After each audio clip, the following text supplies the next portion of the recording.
एक दिन टीवी पर बाबा बिरजूनाथ का प्रवचन चल रहा था। सरला बड़े गौर से बाबा जी की बातें सुन रही थी। भाइयों और बहनों, हम क्या लेके आए थे और क्या लेकर जाएंगे? दुनिया तो मोह माया का जाल है। हमारे रिश्ते नाते सब झूठे हैं।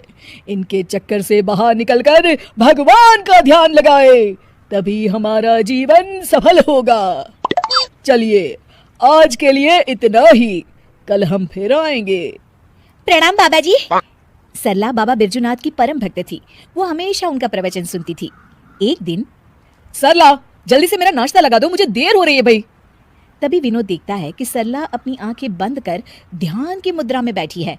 अरे तुम यहाँ बैठी कौन सा मंत्र पढ़ रही हो? मेरा नाश्ता कहाँ है? सरला अपनी आंखें खोलती है और मुस्कुराकर जवाब देती है, क्रोध मनुष्य का सबसे बड़ा दुश्मन है, उस पर काबू करना सीखिए स्वामी। अरे ये स्वामी कौन है? मेरा नाम तो विवेक है, भूल गई क्या? और कब से भूखा बैठा हूँ, चलो ना मेरे लिए जल्दी से नाश्ता बनाओ ना तुम।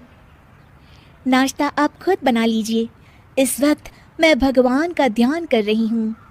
विनोद चिढ़ जाता है। अरे यहाँ कोई मजाक चल रहा है? ये कैसे उटपटांग बातें कर रही हो तुम? मैंने तुमसे कितनी बार कहा है कि ये बाबा लोगों के प्रवचन ज्यादा मत देखा करो। खैर, तुम्हें तो मैं शाम को देख लूंगा, अभी मुझे देर हो रही है। उसी शाम सरला की सास, अरे बहू, कहाँ मर गई थी है?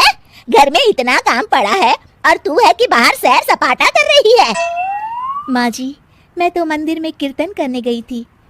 अरे वो सब तो ठीक है, पर घर के काम क्यों नहीं किए तूने? और ये किस तरह के कपड़े पहन रखे हैं तूने? नया फैशन है क्या? नहीं माँ जी, ये तो हम सन्यासियों के कपड़े हैं। आज से मैं सिर्फ भगवान की भक्ति करूंगी। अच्छा, और घर के काम कौन करेगा? घर के काम तो आप करेंगी माँ जी। अच्छा, मैं चलती हूँ, मेरा ध्यान का समय हो गया है। सरला अपने कमरे में चली जाती है। इस तरह सरला घर के काम करना बंद कर देती है और मजबूरी में सरला की सास को घर के सारे काम करने पड़ते हैं। कुछ दिनों के बाद, अरे बेटा, ऐसा कब तक चलेगा? इस बुढ़ापे में सुबह से शाम तक काम कर करके लगता है मैं तो बहुत जल्द भगवान को ही प्यारी हो जाऊंगी। तुझे अपनी माँ की जरा भी चिंता नहीं है क्या? माँ, मेरी तो समझ में नहीं आता कि सरला का क्या करूं। एक बात बोलूं बेटा, जब से बहू सन्यासी बनी है तब से कुछ ज्यादा ही पेटू हो गई है। सारा दिन खाने का ऑर्डर देती रहती है। तभी दरवाजे पर सरला की सहेली कोमल आती है। नमस्ते माँ जी, सरला घर पर है क्या? हाँ है, अपने कमरे में। थोड़ी देर के बाद सरला अपने कमरे से आवाज देती है, माँ जी 2 कप चाय ले आइएगा और साथ में कुछ नाश्ता भी। अरे जरा दम तो लेने दे महारानी। कुछ कहा क्या माँ जी?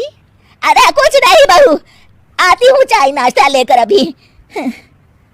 सरला की सास जैसे ही नाश्ता लेकर कमरे की तरफ जाती है कि दोनों के जोर जोर से हंसने की आवाज सुनाई देती है। सरला की सास वहीं रुककर दोनों की बातें सुनने लगती है।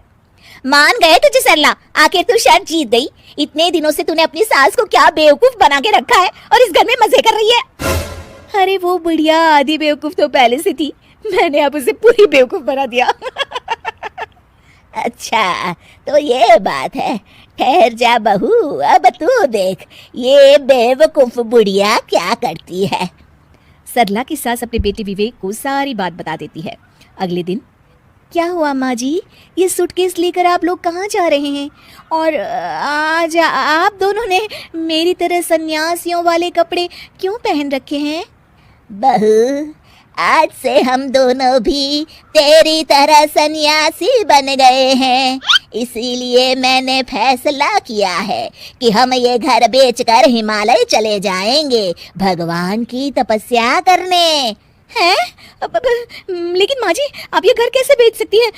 मेरा मतलब आपके हिमालय जाने के बाद मैं कहाँ रहूंगी? अरे तू भी तो सन्यासी है और एक सन्यासी को घर की क्या जरूरत। चल तू भी अपना सामान बांध ले, चल जल्दी कर बेटा।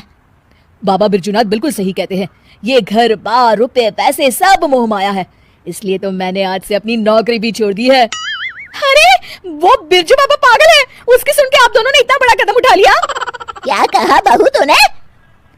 अपने सामने कोई और रास्ता न देख वो सच कबूल कर लेती है।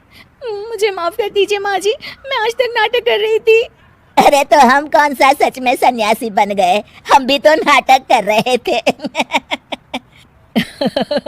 माँ ने बिल्कुल सही कहा। अब तुम्हारे ड्रामे का पर्दा गिर चुका है सरला। चल बहू चल, जल्दी से झाड़ू उठा और घर की साफ सफाई में लग जा।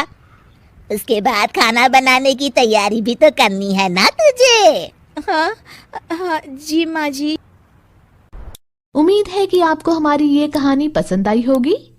कृपया हमारे चैनल को सब्सक्राइब करें और सभी अपडेट्स के लिए बेल आइकन जरूर क्लिक करें। और हाँ, वीडियो लाइक और शेयर करना मत भूलिएगा।